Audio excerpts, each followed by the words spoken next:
Normally people start these videos with, hey guys, welcome to my channel, like, subscribe, blah blah blah, my name this, do this, whatever. I'm not doing that.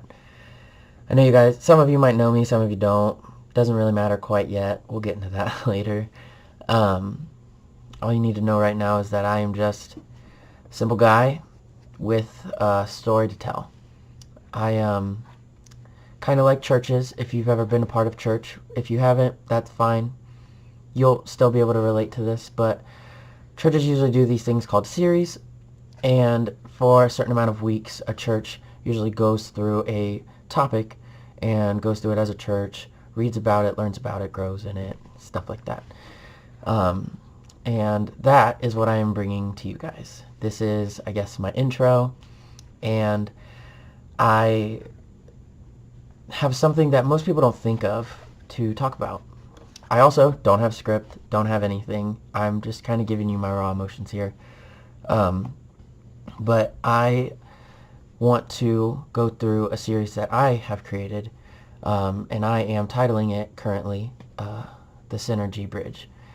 For those of you that don't know, synergy is bringing two powerful things together to become one even more powerful thing when they have been brought together.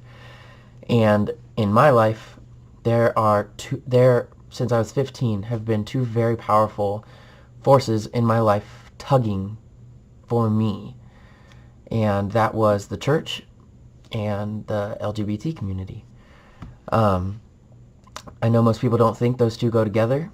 In fact, they probably hate each other. You know, if you are gay, you don't really think of church, you don't think of Christianity, you cast them aside because they have most likely casted you aside. If you're in church, that is what you do. You cast them aside because you don't understand them and you don't take the time to. And you read a verse in Leviticus and you say, God says they're bad, so they're bad, and I can't talk to them. And both of you misunderstand each other. Both of you are wrong and both of you are right in a sense.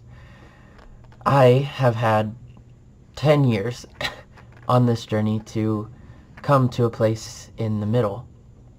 And nobody's told me to make these, even if no one watches them. I do still feel like I need to make them, at least for myself, because there is a place in the middle. Because whether you'd like to think it or not, if you do think of the church as a city and the LGBT community as another city, there is a bridge connecting them. And despite both of them trying to burn the bridge, or cross it every now and then just to say slanderous things and then go back, I have walked through the fire at both ends. I've been burned by both. I have suffered through both. But I am now in the middle of that bridge, standing alone, seemingly alone, knowing that there's hope, not just for me, but for this bridge to become rebuilt and unburned. Because even if I have to do it by myself, I'm going to rebuild this bridge. Because there is no reason why the gays should have to hate Christians and Christians should have to hate gays. Because I'm sure I'm not the only one, but I'm speaking out. And I am a product of both.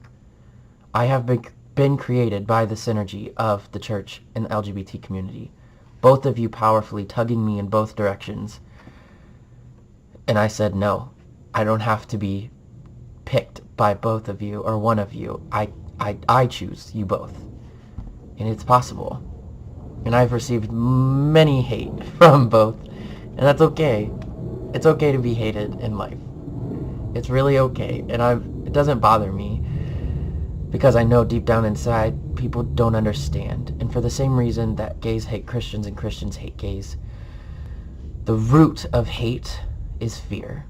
Because the opposite of love actually isn't hate. The opposite of love is fear. And I'm not afraid to be hated because I know there's fear involved. I know every gay person doesn't hate Christianity because deep down inside, they were afraid at some point and were hurt, and now they're upset. In Christianity, they do not hate gays. They are very, very misunderstood and do not interpret things well. They take things at face value when they should do more research. And they do things that they were told to do instead of doing things in their heart.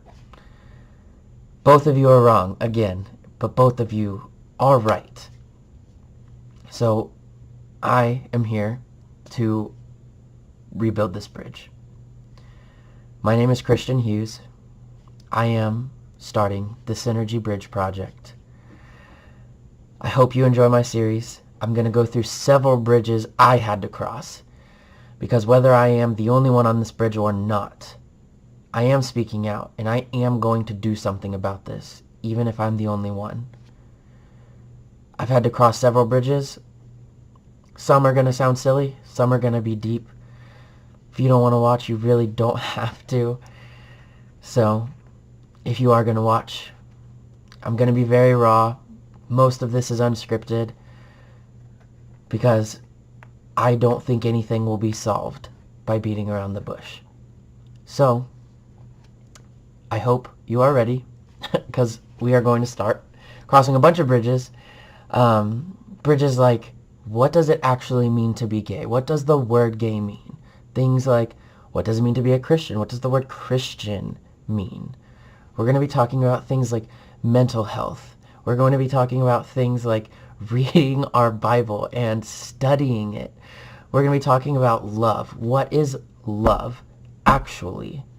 What is the difference between love and lust? What is lust? We're going to be talking about so many of those and so many more. So if this interests you, feel free to stay tuned. If not, hey, thanks for at least watching the first one. So, again, my name's Christian Hughes, starting the Synergy Bridge Project.